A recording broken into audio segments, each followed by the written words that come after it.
sayang. Sayang. Bocak lu. Bercanda doang kali. Ngomong-ngomong soal matkul Pak Heri tadi yang bahas soal framing itu apa sih?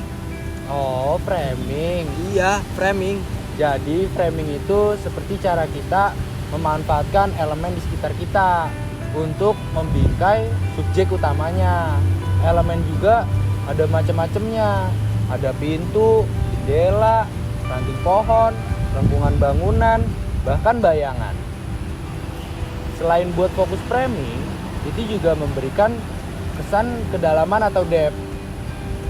Juga menambah cerita dan memberikan kesan nuansa estetis yang kuat. Oh gitu. Jadi kayak misalnya nih, kita lagi motret seseorang di balik jendela. Nah, bingkai jendela itu secara alami membuat framing dan mengarahkan pandangan penonton. Kayak gitu gak sih? Nah, iya bener kayak gitu. Nah, terus framing itu ada apa aja? Framing itu ada banyak, Vi. Udah yuk ikut gua aja. Ayo dah.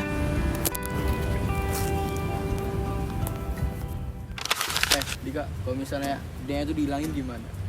Lah jadi Ika dong, kan D-nya dihilangin. Apa-apa lah. Lah, nama lu Fajri kan? Yoi. Kalau F dihilangin jadi apaan? Jadi Ajri dong. yoi. Cut. Nah, contoh tadi itu adalah rule of third.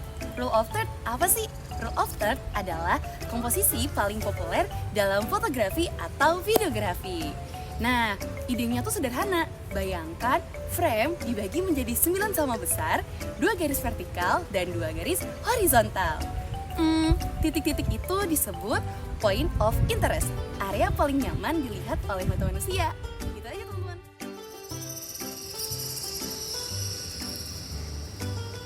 Cut. Nah, kalau yang ini namanya komposisi simetri. Komposisi simetri itu tuh semua elemen-elemen yang ada di gambar tuh seimbang. Jadi kayak kanan, kiri, atas, bawah itu tuh sama. Nah, simetri memberikan kesan harmoni, keteraturan, dan ketenangan. Lanjut. Nah,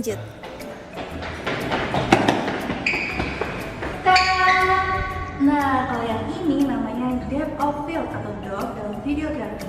Jarak antara objek terdekat dan terjauh dalam sebuah scene masih terlihat tajam dalam gambar. Ini adalah konsep penting dalam sinematografi dan juga fotografi karena sangat mempengaruhi estetika visual dan fokus perhatian penonton. Nih, biasa lu pakai sepatu tuh kaki kanan dulu atau kaki kiri dulu? Kalau gua sih lebih enaknya kaki kanan dulu ya. Kayak lebih enak aja gitu, kanan terus kiri. Kalau lu? Gue biasanya kanan sih. Lah, sama dong kita. Lah, bisa sama gitu ya? Iya. Cut. Nah, ini contoh headroom teman-teman. Headroom adalah jarak atau ruang kosong di atas kepala subjek saat dipotret atau direkam dalam video. Kalau headroom terlalu sedikit, kepala bisa kepotong. Kalau headroom terlalu banyak, kepala bisa tenggelam dalam frame. Headroom yang sangat komposisi dengan pas membuat mata nyaman melihat. Umumnya, mata manusia cenderung mencari wajah dalam frame. Jadi, headroom yang pas dengan komposisi yang sangat nyaman membuat mata manusia langsung fokus ke wajah. Dadah teman-teman, lanjut. Panas banget ya. Apa gue beli AC aja kali ya? Cut. Sambil duduk ya. Kalau yang tadi namanya looking room. Looking room merupakan ruang kosong di depan arah pandangan subjek. Jadi misalnya ada subjek di sebelah kanan, maka di sisi kanan frame perlu diberikan ruang kosong supaya terlihat lebih natural. Kalau tidak diberi, subjek terlihat terhimpit dan penonton merasa sesak. Teknik ini penting untuk memberikan kesan psikologis bahwa subjek memiliki ruang untuk berpikir dan merespon sesuatu di depan mereka. Next ya. Cut. Nah, barusan itu dari contoh walking room teman-teman. Walking room mirip dengan looking room, tapi berlaku untuk subjek yang sedang bergerak. Kalau seseorang berjalan ke kiri, maka sisi kiri frame sebaiknya punya ruang kosong yang lebih banyak. Hal ini bikin penonton merasa subjek punya tujuan atau arah yang jelas. Kalau walking room diabaikan, maka subjek seperti akan menabrak batas frame. Nah, teknik ini banyak dipakai dalam film dan iklan untuk menjaga alur agar terlihat gerakan lebih alami. Lanjut.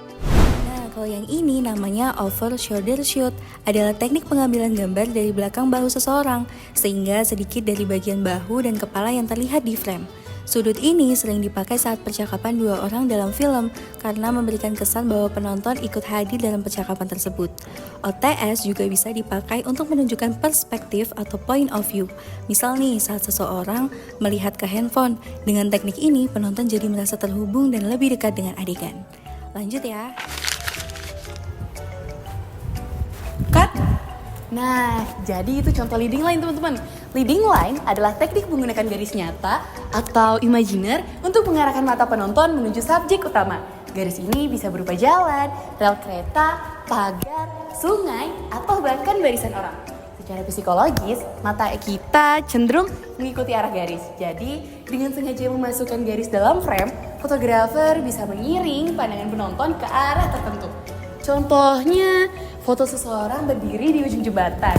Garis jembatan otomatis akan membawa mata penonton langsung ke arah orang tersebut.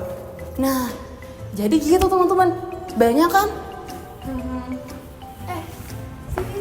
Sini. Bye-bye. Nah, sekarang udah jelas kan apa itu framing dan kayak gimana itu framing? Nah, sudah jelas. Thank you, Pierce. Apa langsung hati aja ya? Lah, gas. Ayo. Gas, yuk.